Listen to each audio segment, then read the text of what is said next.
Welcome back, guys. I've just opened up the basic scene here.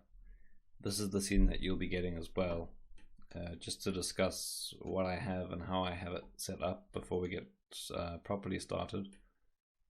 So I have the basic gray environment and the character animation, and I've got the layout circles that are my timing and scale reference for now. The full shot is 220 frames, which does include the shield. So I've just set the timeline to 130, just so that when we start wrapping out stuff, we're not writing down things we don't need.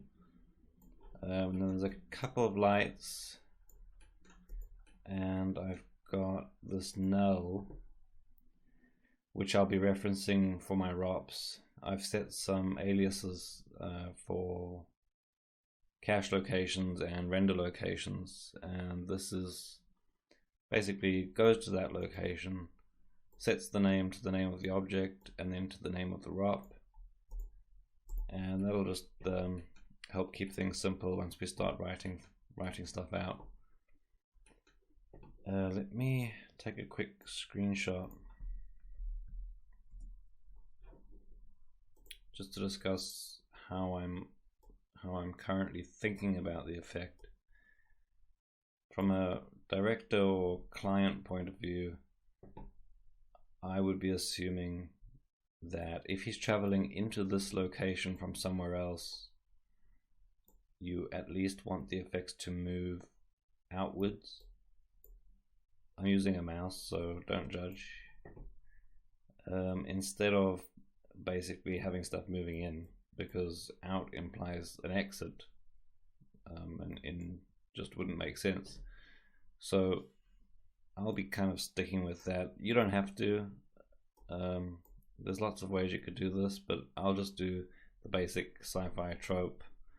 And another thing to think about at this point, because the shield is taking up the full top half of the camera, compositionally it's kind of interesting, because you would have these lines that sort of travel out into the scene, and these are useful for drawing the eye into the spot that you want. So hopefully we'll draw the eye of the viewer into the spot before the character even jumps through. And I can already tell that to make this, basically I just need a source, and I want to throw out smoke or particles radially from that and take it from there. In terms of the settings, everything's default. The color settings are default for now. We might change them later once we see how the color ramps are reacting, and we will end up setting up lookup tables, LUTs for our renders and for compositing. So for now I'm just going to put down a geo,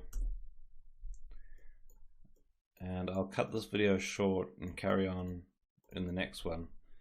But just to talk a little bit about my usual workflow, is we'll be making two effects. So we start with the portal. I'll make a geo, and I'll try and get as much down in here as possible. And then if I want more layers to add complexity, I'll usually put down a bunch of, like put down a new object and maybe object merge something from here into that, and then carry on working from there. But for the most part, I want as much as possible in one. That's just the way I work. You also don't have to follow that workflow at all. So I'll end this video here, and I'll catch you in the next one.